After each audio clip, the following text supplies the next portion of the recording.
Hi, and welcome to Technique Tuesday. Today we are going to do a little painting with watercolors. Don't panic when I say the word paint. I know there's some of you that say, I can't paint, it doesn't work out. This is one of the best techniques to paint something because there's not a lot of talent needed. This technique was actually taught by a very talented lady who even let her daughter get involved and came out with some beautiful stuff. So we're going to end up with something like this. And these are my giant design displays so that you can see what I'm working on. So you can see I chose a couple different color palettes here. So what are you going to need? You're going to need your wood blanks, some plain, cheap, generic watercolors. I've got a couple different brands here. These, I'm not even sure where I got them. Crayola is a great brand. This, I'm sure I got Walmart, somewhere like that. These two are two different brands, and I believe I got them off of Amazon, but I think they're probably made by the same company because they're same design, same little hanger thing. So I just love the colors. And this side works as little mixing containers, so that's kind of neat. Anyway, just plain basic boring watercolors. Oh, I did get this new set just yesterday. Haven't had a chance to use it, but what I like about it already is it has this little pen that you fill it up with water, and then that's your brush tip that you can go through your colors with. So that'll be fun to play with. So I'm just going to start with this palette. So I need paint, container with water, some brushes, and paper towels. And that's it. That's really all you need. And this brushes just came from a cheap set from Family Dollar, somewhere like that. So if you are wanting your designs to be a little bit symmetrical, then my recommendation is when you're painting, take your two earrings, put them side by side. That would have been good if I'd got the same size. And when you paint on one, take your paint across to the other, and then your colors will be somewhat symmetrical. Now, if you're one of those people that you have to color in the lines and things have to be very specific and particular, this technique's probably going to drive you nuts because it's very abstract. It's very Monet watercolors. It's very let the colors do what they want to do. It's very random. So you're not going to be able to control this. So if you're a control freak, this one, you'll have fun with it, but it'll drive you nuts at the same time. So let's get started. Clear myself a little path here. And I'm going to use one of my big oversized designs so that you can see what's going on. Remember, if it has the paper on it, just either peel it back, use the tape technique with the Gorilla Tape and just pull it back. Or I forgot to mention, this has a plastic blade, and this is great for scraping off small details. Obviously this size doesn't have any details on it.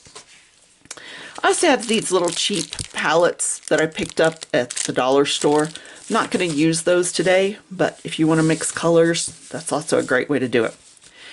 So because of the size of my shape here, I'm going to use more of a big brush.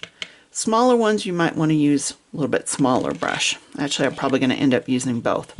So get your brush wet, have a little bit of water on it, because remember, this is untreated wood, and so the water is going to soak into the wood. So we don't want to drown it, but we do want to just lightly brush it to start with water. So just kind of cover it. Keep in mind which way the grain is going on your wood.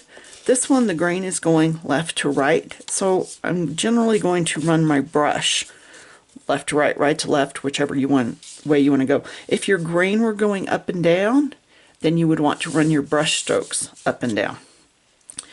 So let's see, I've done blues and oranges, so how about we do some greens here?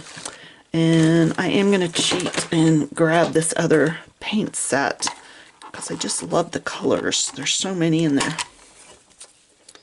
Let's see if I can make myself some room here. Okay, so we've watered down very lightly our wood. Now I'm just going to take my brush, dip it in any color you want to start with. If you want to do light colors first, great. If you want to do dark, totally up to you. Get a little bit of color on your brush, and we're just going to rub it over wherever you want that. Now, looks like I don't have enough color on here, so I'm just going to dip my brush, wipe it off, put it back in my color, and do it again. And look how it's starting to darken. I'm going to keep going until I get the coverage I want. That's kind of a lighter green, so let me try something a little darker. If you want to go in and put some lines in there, you can. Still not as dark as I'd like it to be, so I'll just keep going. And I'm just being very random with this. There is really no rhyme or reason to what I'm putting where. I'm just putting it on there. Let's try a totally different color. So dip it in the water, wipe it off, and then let's go over to this palette over here. Pick some of these colors. Oh, there we go. So while this palette does work well, this one works better. More vibrant colors. So I'm just kind of dabbing this color all over. And then let's pick a different color. Give myself some options here. I'm just going for a lighter green. And the idea here is to just let the colors merge into each other. So now you see we're starting to get some blending of the colors. Ooh, I like that. I like where this is going. But I think I'm probably going to add some blue. You can use the flat part of the brush. You can use the edge of the brush. Keep going. Just picking up the blues, and then just, if you put it on the edge, just merge it in. And if you get it on your hands, it's watercolors. It's totally washable. If you want to go steal colors from your kids' paint set, this is a perfect thing to do. Got some blue on there now. Ooh, I'm liking where this is going. And I'm just kind of blending those in.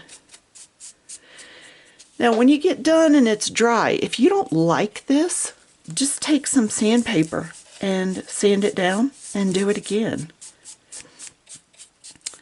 So as you can see, I ended up with a little more blue than green, but that's all right. Go where it takes you.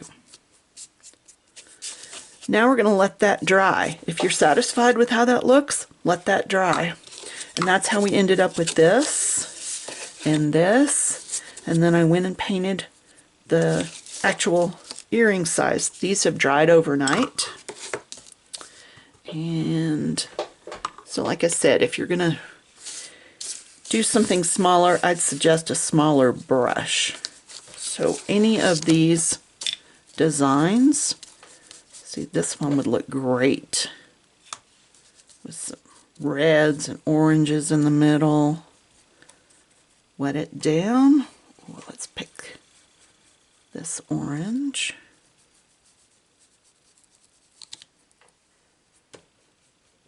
And let's pull the color kind of out.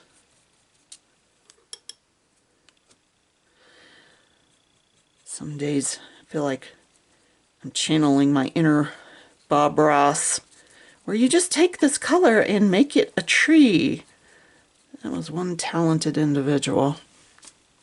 I could never make it look like a tree. So you can see I'm just letting the colors do what they want to do. you want to soften it up a little bit, little water, but we're not trying to drown the wood.